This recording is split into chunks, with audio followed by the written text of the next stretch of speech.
do what we've been doing because the folks that want to stop our history and culture study us.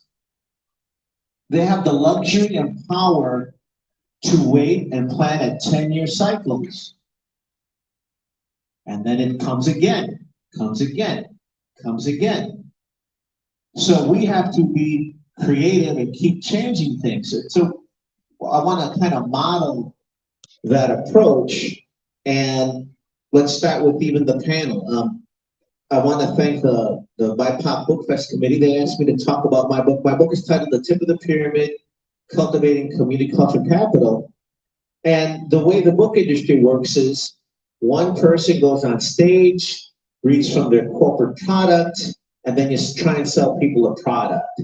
That's not what I want to do, what they want to do, and what we need to do. So instead of reading to you from this delightful book, it is pretty delightful. I know I'm kind of intense, though. This isn't intense. It is an entirely wonderful book. Thank you. You should buy it. Woo! Thank you very much. I appreciate that. And my wife says I'm a little intense. I'm very intense about this. Instead, I just want to tell you, I chronicled a little bit about when, in 2012, right-wing legislators banned Mexican-American studies. And if you have not heard about that, think about what that means. During our lifetimes, our culture was banned by a state. We have receipts. It's not a conspiracy theory. That's the bad news. Here's the great news. We came together and created a brilliant way to defy that. And we're going to tell you a little bit about that. But that's the community cultural capital component. And we used the tools at our disposal that you'll hear about with Corazon, Arte, and we became book smugglers. And when Arizona banned Mexican American studies, we said, if you're going to ban our history, we're going to make more. And we organized the 6-city caravan and we smuggled the books we can. And we joined the Southwest movement to overturn that racist ban, and we all won together. So let's applaud the people that got that done to begin with. I chronicle a little bit about that, but the real message is that it's about community to keep defying it. And I do want to tell you that they're in the book, and I want to throw it to them. And then I'll kind of round out a little bit more about the nitty-gritty of the book, because it is meant to talk about that time, but not meant to make you think it's over. And then we'll go around in different order, but I'm going to throw it to, and I want to tell you some of the role they've had in this and Nuestra Palabra, and then I'll let them give their perspective. But starting with Bryan Parras, we call him High Tech Aztec for a reason. We've had a lot of multimedia work that we've done. And one thing I want to say too is that your corporate nonprofit, they don't listen to everybody on the team, right? And the only reason I'm the founder and director of Nuestra Palabra is because someone has to document the group. Someone had to sign on the dotted line. We're a collective, but the government demands we document our art. Bryan brought to the table so many things outside of literature, so many things in the environmental justice industry, and he keeps us in check. When we go off course, hey, is this community? Hey, make sure to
all the different ways that media was available, right? Just being able to capture video and digital film, and then having a platform to publish and disseminate it out into the world. So I don't know if y'all had that experience when y'all were in college, probably, but they're writers, right? I didn't consider myself a writer at that time, but I was really interested in learning more about my culture because while books weren't banned per se, when I was growing up, they were de facto banned because there were no books of Latino, Latina, Latinx artists in my school, all the way through college. And, I was never presented a book by a Latinx author. And then, meeting this group just kind of opened up a whole world for me. Because we were actually getting the books, but actually getting to meet the writers, hang out with the authors, shoot tequila with them, and like really connect with them on a personal level, which is different, very different than just getting a book in school. So in some ways, we were fortunate, right, that was afforded to us, and so I did a lot of work to try and use the media to help Nuestra Palabra. And at the same time, I was doing environmental justice work here in Houston, because that was another thing that was not, in the public eye. And I started by just documenting, taking pictures of players and, things like that. And that translated over to Nuestra Palabra with the radio show. And this incredible network of independent journalists that were there as well, doing similar digital organizing in different ways, with different disciplines, different communities, etc. And so, yeah, that's kind of what I brought. I remember encouraging Tony to get onto Facebook and on Twitter, and he didn't want anything to do with it first. Oh my God, it's so true. And now he's got 3 times as many followers as us. But yeah, and it was actually online, like paying attention to digital media, that helped me discover that these students' entire curriculum had been banned. And they were publishing these awesome actions that they were doing in Pixar. And so I saw that and, shared that with Tony and Liana and Lupe and some of the writers we know. And without even thinking about it, like everyone was on board, got to do something about it. And, we brought to this space the organizing work that we had learned from environmental justice circles.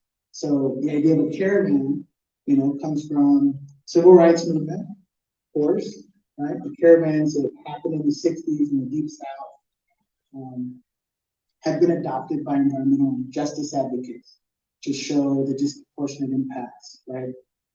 Hurricane Katrina was a huge flashpoint that opened a lot of people's mind to the idea of environmental injustice and saw the racial disparities, right, play out in real time. And since then, we've seen that happening over and over and over again. But that was not in our face every day like it is now. Someone had to do that work. Someone had to film it. Someone had to edit it, and someone had to publish it. And same thing with our work at Nuestra Palabra. They did have an awesome media side. They had Carlos Calvillo at the time, putting stuff on cable access. But that was an older medium too, right? That was a different generation. You had to have cable to access it. So I think all of us brought talents that we had, that we were learning, that we were excited about. And that's what made this just a beautiful family, because Tony let us do it, right? Even though he was skeptical at times of different things, like said, do it, I'm not going to stop you. And yeah, it's led to a powerful organization that can immediately respond to issues. And we've had a political impact at the state level, in Arizona, throughout the country. And that's something I don't think you applaud enough. It's like we really did make history That's a true statement. We actually are in critical race theory. I didn't know it. But we weren't until then, right? Like that got added. Yeah. So I'll stop there because I think it's that's what I feel proud about with Nuestra Palabra. I learned so much, but I feel like I was able to contribute in that way to help amplify what we were doing. And Liana and I really jumped into the radio show. We started, going out, interviewing folks, delivering folks books to people that want them on a radio show. And that was building the cultural capital that you mentioned, right? That this panel is about. We don't need money all the time. Money is really useful for a lot of things, but if you have the ability to call someone up and activate them, if they care about you and you're causing them to, give freely of their time, that's even more powerful. And I think, Nuestra Palabra, and now Lupe, and all of us have demonstrated that, we can do that when it's needed, when it's required. Back to you, Tony. And the other thing I want to point out is that with this limited amount of time, we also want to dramatize unearthing more about our community because there's so much to cover. Contributions are vast. And you alluded to Nuestra Palabra, Latino Writers Avenue Say, which just turned 25. It's part of the 25th anniversary season. When people ask what we do not mistake us for just creating art for art's sake. Our community has no time for that. We do so many other things, but to convey it, we'd rather humanize it. And then as far as community cultural capital goes, the key part there is that we've been convinced that we're not powerful, or what we do is not powerful to others, give it value or take it away from us. And I think that's what we want to teach our gente and our people. On that note, I do want to talk to Liana Lopez. There's 5 co-founders of the Librotraficante movement. Laura Torres is not with us right now.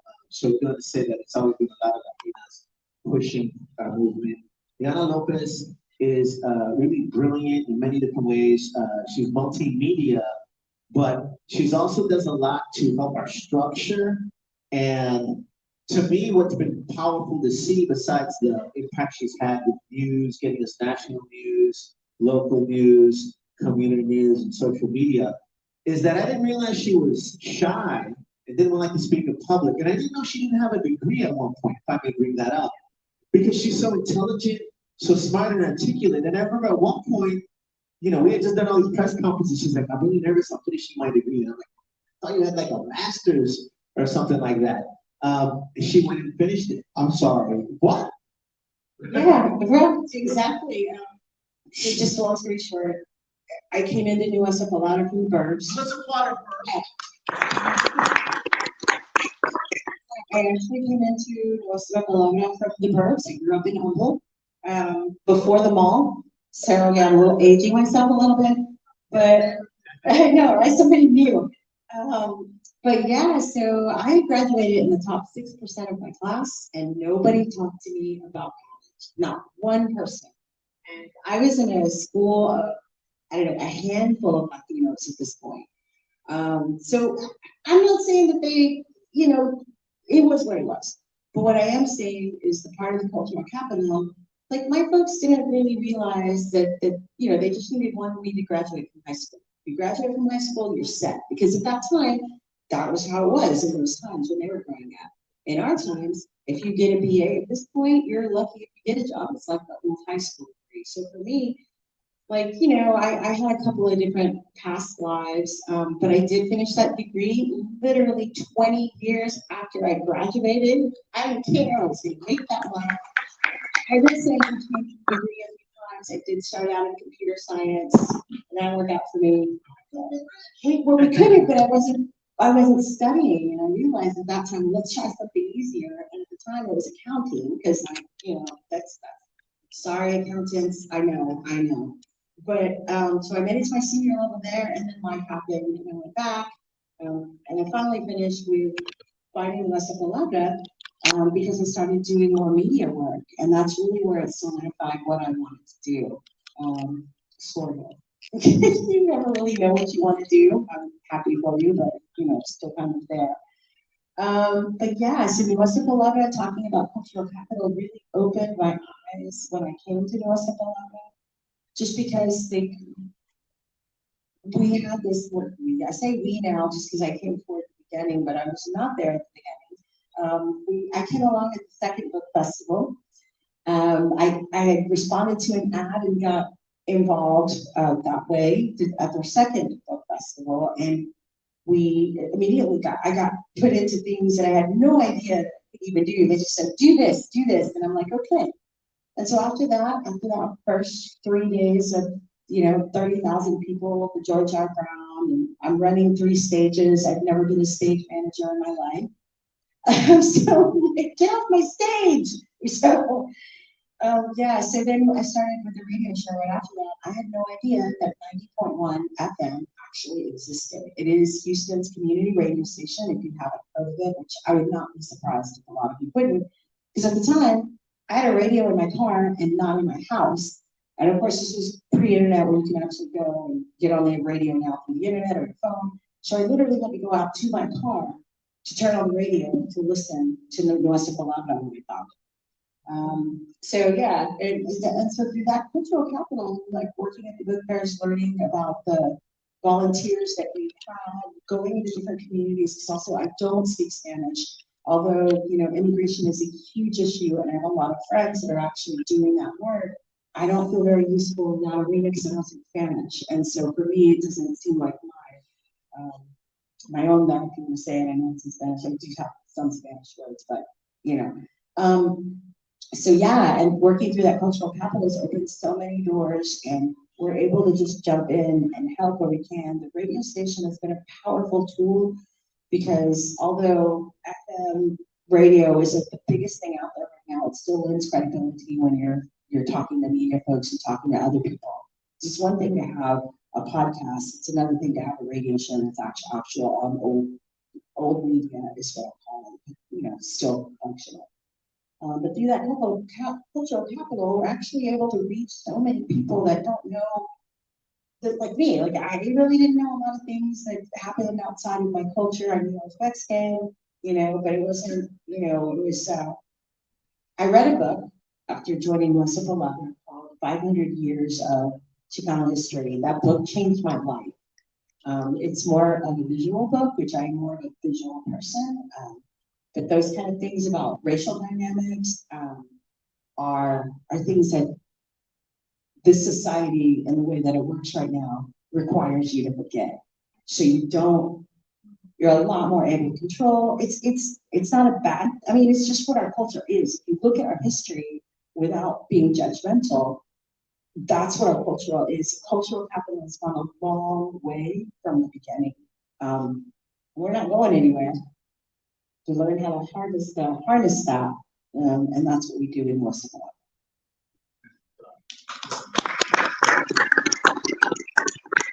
And I just want to kind of play up 3 things that you learned. You mentioned the Latino Book and Family Festival. We're going to talk about many mediums, not just FM radio, that have plateaued, not disappeared. Our gente still vibe on some of this. And at the end of the day, this is not the most modern art form either. So all these art forms come and go. We used to organize the Latino Book and Family Festival from 2002 to 2007. At the peak, it drew 30,000 people to Jordan, about 35. Pardon, thank you. 35.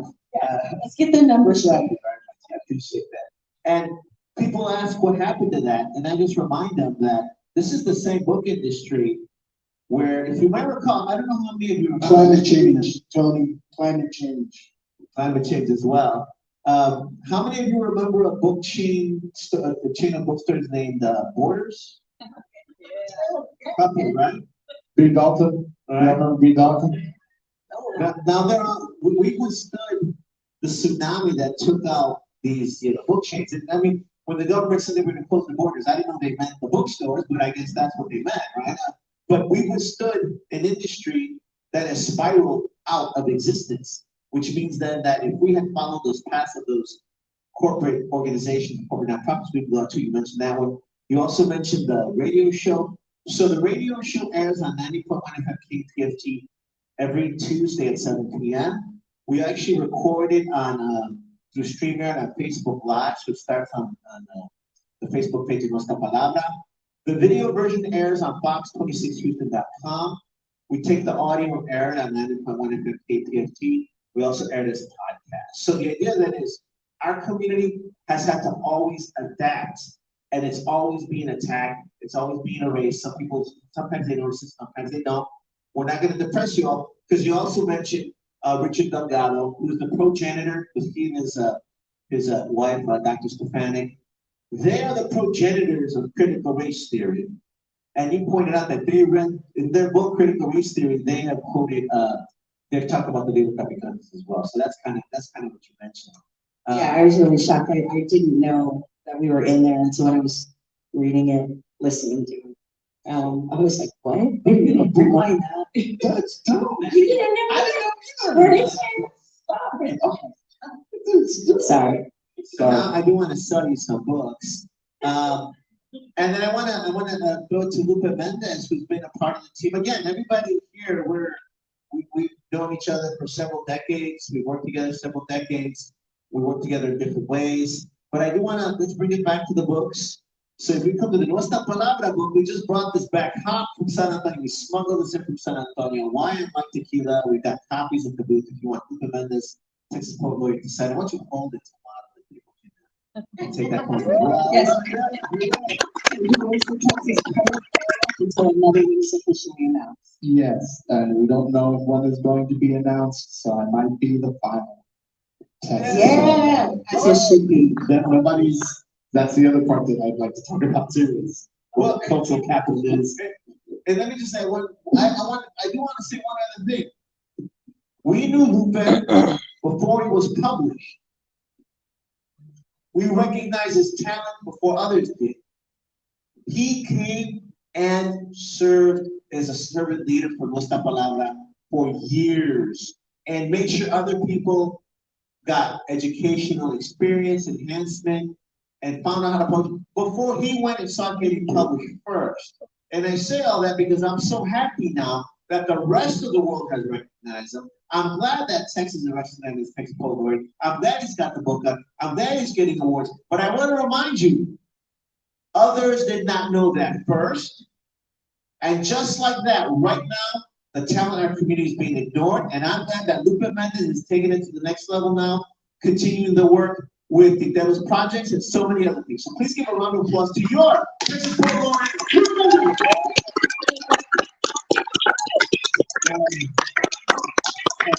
So Tony will say that he's the guy that signs on the dotted line and does all things. He used to make the statement that the analogy that if we were the rock band, he was the lead singer. I always consider like Bryan is the drummer because he keeps that going the entire time, and Liana is the guitarist, but then also forever keeping us on point. And so she's like agent and stage manager and guitarist. And I guess I'm the not the groupie, the guy who hauled the roadie. I'm the roadie. I'm like, give me the box. I'm putting my car. What are we doing? Okay, let's go. My beginnings of the Palabra were, I got to see the way it's transformed. I think I've been with Nuestra the 24, like I got to see Nuestra Palabra do its live showcase. The very last one was the very first one I attended. Their last showcase at Chapultepec restaurant on Richmond, like in the Montrose area, catty corner from the University of St. Thomas. That's where I was going to school. And I saw a flyer on campus. One of my professors was friends with him. She invited him to campus. I was reading. Tony walks up to this big old 6-foot dude, comes and gives me his business card and tells me that I should go out. And I go see the showcase at the party hall at Chapultepec restaurant. And it was a beautiful, I'd never in my, the previous, the winter semester of that was the first time I had ever actually read any Latino writer.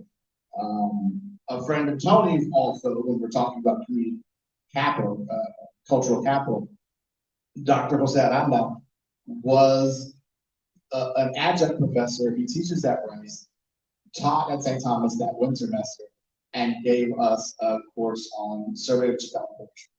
And that's the first time I was 21. Like at that, never had read anything before that. And it was like a Mack truck. And then that semester, that spring semester, I went into Tony, he hands me the card. I'd never been to Chapultepec, and it's down the street. And I go in, and it's nothing but brown people packed in folding chairs with a mic stand, and Tony with like a notebook and a pen and like hosting. And he announces at the end of it, this will be the last night that we'll be here in Chapultepec. We're closing down. And the whole audience is like, it's time to go. It's like, our next one will be at Talento Believing in Houston. And the crowd erupts like, wow. And I'm like, that's amazing. Where in the hell is Talento Believing in Houston? Because I'm not named to Houston. I grew up in Galveston and moved here to come to college. And I just never left. I didn't know the history of Segundo Guatemala. I didn't know the history of Gulfton. I didn't know Third Ward, Sixth Ward. I didn't know anything. And so when we talk about cultural capital, it's also a conversation about how we are being educated through the process of doing the work and the labor to inform the rest of the community. We're learning as we're going. And for me, going to TBH the next month, fourth Thursday of the month, and I go, and it's Tony introducing Edward James Olmos and that collection that he had of Americanos, and it was photo book, and I'm like, that's the guy that's a dude that's just standing in the this. Oh, That was also your teach name, yeah?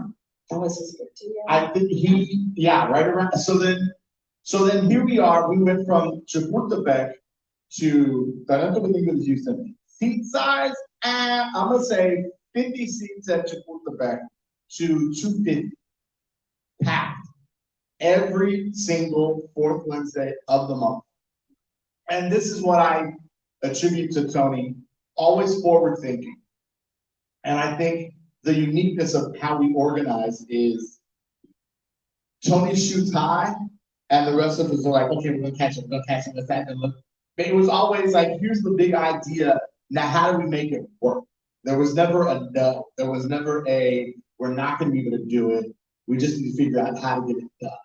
And it went from the live showcases to morphing into, we would sit in the green room at TBH, and this is old school. Tony would print flyers and show up with a box of flyers, and we would sit there on the Tuesday of the showcase. And we would stuff envelopes and lick them and put stamps on them and free internet. And we had to learn, like we had to send volunteers to go do training on postal service so that we could number and itemize so that they would be ready for flyer. Every fourth Tuesday before that showcase, we were sitting around with pizza. Tony would do like a box of flyers and a box of pizzas, and we're just talking. And this was the beginnings of a lot of those individuals who are working with here now. Like, we've done all amazing pieces and bits and doing this amazing work. Other writers that aren't in this space right now are publishing phenomenal giants and from humble beginnings. Like, and it morphed. It went, then another day, Tony walks in and is like, hey, so we do the showcase. What do you guys think about doing the book festival? And then all of us kind of turned and like, but I just learned how to just do the envelopes real well. Book festival. And then it's like, no, yeah, let's do it. And we did it, and it would pop off. 35,000 people at the height. The first time the Astros went to the World Series, we were right across the street in all that madness, and we still had 35,000 people showing up to a book festival. I think that was the biggest year. That was the biggest year. Yeah. And then it morphed again. Hey, in the middle of all of that, right? So we closed out doing the live shows, book festival. Hey, let's do a radio show. And then it switched over. And credit to Bryan and Liana, they took over the helm of making sure that the radio show did what it did, because me, I was like, Yeah, he was too busy doing the poetry stuff, like, and the word stuff, and starting word around town. We each had a really good rural poetry tour. We started sitting in different slots and realizing where our skill sets were best. And then from there, we all start watching the news, we're all still in conversation, and I know what they're working on, and we're plugging into, hey, this is what's happening within the poetry community, XYZ, XYZ, and then we hit everything that deals with the caravan. And now we come back to the table, the five of us, with completely, of the five of us, Laura Torres has her pulse on education agency and education policy. And that was another thread that informed how we were functioning. And that was, we were always a stone's throw from a different community. Bryan, very much ingrained into Houston's history, Liana out of Humble, me out of Galveston, Laura out of Baytown. We covered so many different cross sections of what Latino community looked like. And when we shared time and conversation with one another, Tony always did that, what he's doing right now. It was this or this, because he was thinking and processing all the cross threads of how this worked. And we would just be like, this is great, let's go have tacos. And then Tony's like, better yet, let's talk about, and then heavy hit of the thing that was necessary. And it always came back to, what are we doing for community? How are we processing so that the community becomes the person rewarded with whatever we can create? And how do we make sure, the one thing I've known that I've carried true to everything we've ever done, everything we've ever focused on and ever created was free and open to the public. We never, including our work. What? Including our work. Including our work. We've never, I don't think in the years that we've ever done Nuestra Palabra, we ever take a dime.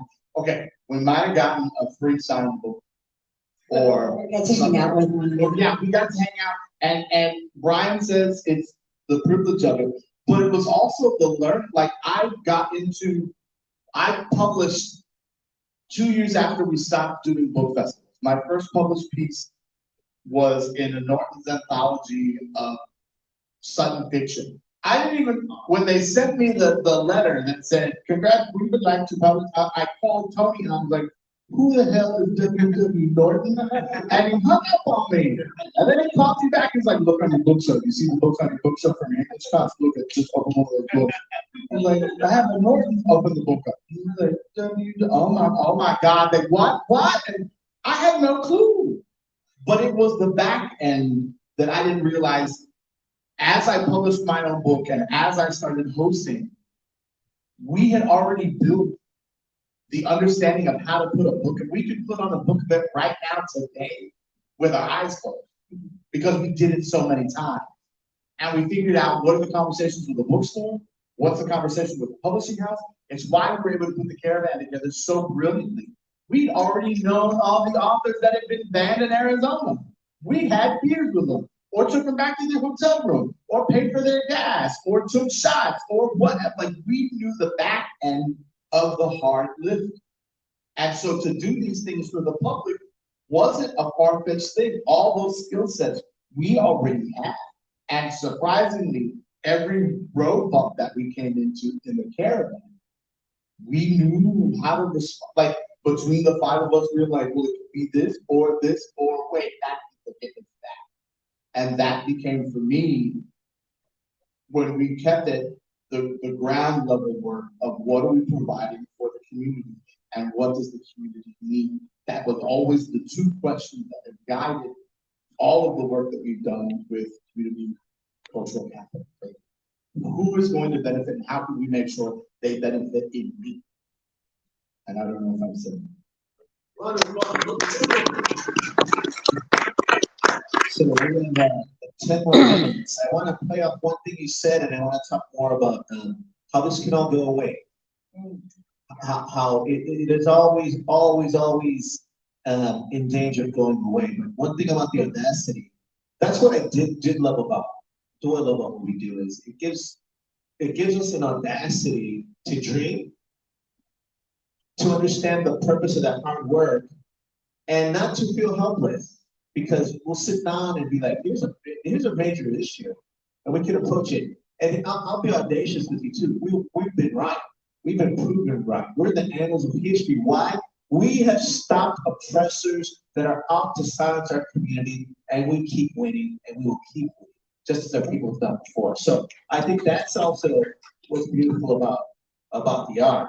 Having said that, a few things about the art. I do want to shout out Rodrigo Bravo Jr., who is our sound engineer. He's here as well. We've got at the booth, you can meet Mark Sedgwick, Eric, Carolina del Carmen, Maria Duran, some of the new folks as well. And some of the authors. Some of the authors as well. Ton of folks to even mention, but I do want to bring up a couple things. These books are here through Nuestra Palabra, but I'm also the literary curator at the Latino bookstore, which is at the Cultural Arts Center in San Antonio. That's the only Latino bookstore in Texas. Isn't that messed up? Tony, can you say that one more time? There is only one Latino bookstore in Texas, and it's San Antonio, the Latino bookstore. And I mentioned that affords us other abilities. Why? So basically, we team up with the Latino bookstore so they can order in bulk. We got Lupe's book. There's a Chicano journal, Huizache, founded by Dagobert Fugiri. And it's a brilliant journal. We have copies for sale provided to the Latino bookstore. But this journal is brilliant, but it was founded in Texas to find political asylum in California. So now it's based in California. Gotta keep running, right? Now I still have to have this. We just had a big reading at the Latino bookstore for this anthology. If you look up the Texas Observer, Roberto Tiveros did a piece on how Huizache, the magazine, has been challenged in different ways. But again, this could go away unless Magazine that itself almost went away. the Texas Observer, which actually under our noses went away, and then they did a GoFundMe to keep it going. Now they're back. So all of these things are major. You mentioned the de facto banning. That's it as well. So I do want to stop and let everyone have their say. So at the end of the day, we are now in a new era of book bannings. And as I say in my book, they will never ban Mexican American studies again. However, they have studied what we've done and come up with new ways to keep books out of the hands of our community. So look at the list that the Texas Rep had of 800 banned books. Many of them have Spanish surnames. When they go after LGBTQ writers, our community needs to know that we are also part of that community because a lot of our writers are in that community. So they're trying to isolate us, make us think that we're not under attack, but that is the case. But then we need to blossom every place that's not being touched. We need to support our librarians. We need to start Latino family libraries and family libraries across the board. So we're doing that in many different ways that we can talk to you about. But we don't want to give an instruction list. It's that thriving. It's that Get in where you fit in. Right, and that's the idea behind community capital. The reasons that we were so successful in all the things that we have done is because we have involved all of the community that we can in every single way. With our book festivals, we had high school students coming out, 200 volunteers, students that would come to this book festival. And the teachers would come looking for us. When is your book festival? We want to sign up our kids. We want to bring our kids. And so in that way, and then through the radio show, we had folks who were actually giving books away for the community, or actually having a show where the community would read a book and someone from the community would win it, come on the show and talk about the book with us. There's so many ways that we were able to tap into those, the community cultural capital, because we've been there and the things that we do. So it doesn't mean that you can't. It means you need to, if you want to do that kind of work, then you have to be in touch with your own community, and each community is different. We know our community, and people really have to start learning about their own to be able to reach out to that community and find them. And I'm thinking of a lot of things that y'all said. So the book fair, I was teasing that climate change killed the book fair. It had a role because, you know, Mexican or Hispanic Heritage Month happened to fall like half September. It's September 15th to October 15th, and I know because it's the worst day to write in the first paragraph of your story as a journalist. The worst. But like that's also peak hurricane time. And if you remember the dates, when was the book fest? 2004 to 2007? What happens in 2005? Hurricane Katrina.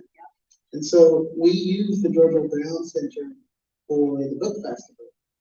Well, that was actually housing a lot of folks who were displaced from Louisiana.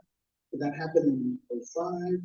And then 2 years later, I can't remember what storm it was. Rita?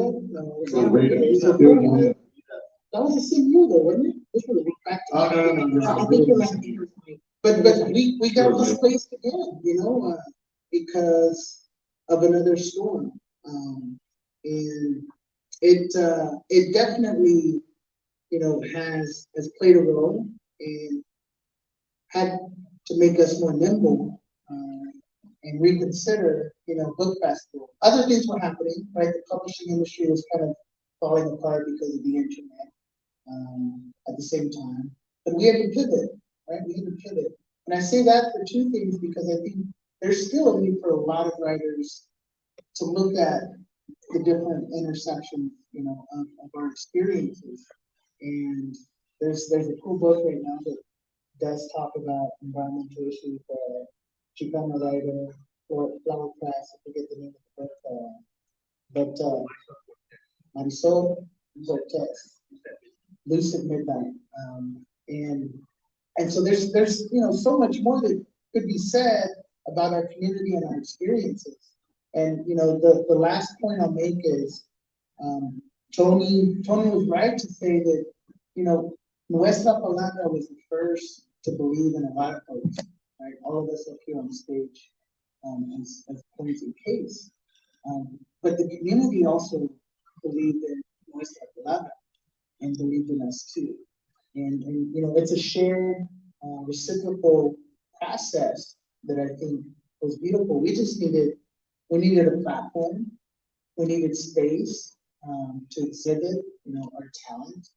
So TBH, Pacifica, the Mexican restaurant, Chapultepec, it's still there, you know, and yet like we're the only community that still doesn't have like a legitimate home to showcase our culture in a meaningful way, you know, here in Houston. And that's kind of sad, but it also, I think, speaks to the largesse of our community, right? We're not all Mexican. I think we all are up here, but not all of the Latino community is Mexican. And that's something that's always been, you know, I think an invitation by Nuestra Palabra and all of the spaces that we've occupied. We've learned, right? We have other folks like Marlon in Southwest Houston, which doesn't get a whole lot of cred and play, but yeah, like we're all over the city. And Tony likes to talk about this, like we're almost the majority in every district now. And you know, it's important that we have more writers, more poets, and more people writing and reflecting on our experience. So I'll leave it at that. There's still a lot of room for Nuestra Palabra to grow, Quintero Press project to grow, and you know, and we're doing it in different spaces too. So I'll leave it there.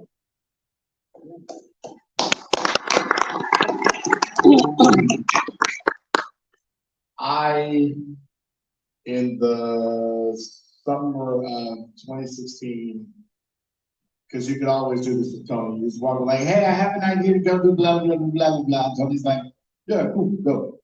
And sound like that.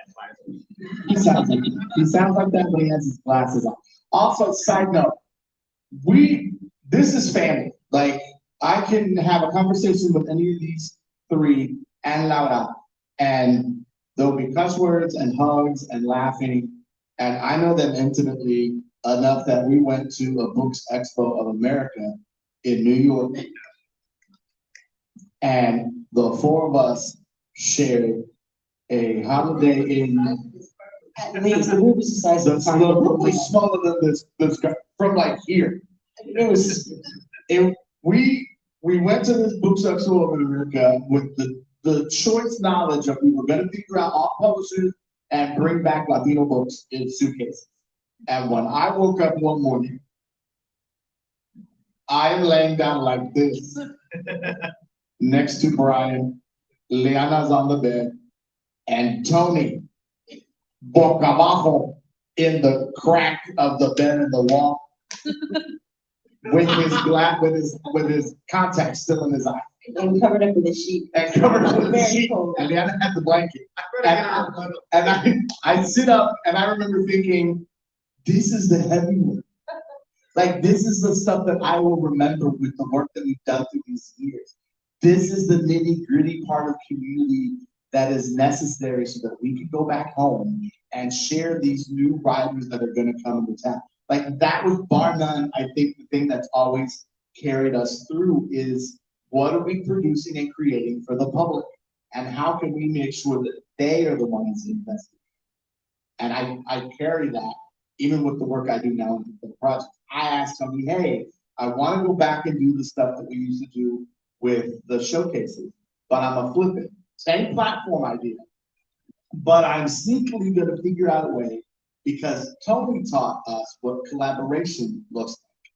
Talk to people who have dough, get them to give you things, and smile and do the things. So Dental Projects has graciously been able, with Tony's blessing and Nuestra Palabra's blessing, we're like the kid from Nuestra Palabra. We've collaborated with the Museum of Fine Arts Houston, with imprints, with different space, and now we're collaborating with the Houston Latino Film Festival to provide free of charge literary events, podcasts, workshops, book launches, submission parties, free for the public. And because of that work, we were able to get $100K from the Houston Endowment and the Ford Foundation. That's like no, just 100 for them. So like being able to have that means very simplistically, Dental Projects can pay the writers to go do the work that they're gonna do. All we're doing is providing them the space, and if we can get to like the Museum of Fine Arts Houston to do a reading, cool, we're gonna host a reading, and here's a check, here's a check, here's a check. That's how we pay it back to the public. But I learned that from them, because that was the work that we were building on when we first, we dreamed, we would crack jokes about one day we're gonna be able to figure out a way so people can get paid. We didn't think about us getting paid. We thought about how we could forward that to other people getting paid. And that's, I think, the one thing that I take away with all my years in Nuestra Palabra, is being able to do that now with the work I'm doing. So that's all. Awesome. I thank you all. Anytime that ask us questions, we'll be here. Yeah, we'll be at the Can booth. you give us your closing from the radio show? Yeah, Yeah, let's do the closing. Come on. All time for us. Bringing you the Latino literary renaissance in all this splendor. Poetry, memorias y más. Always más. Yeah. Thank you all so much.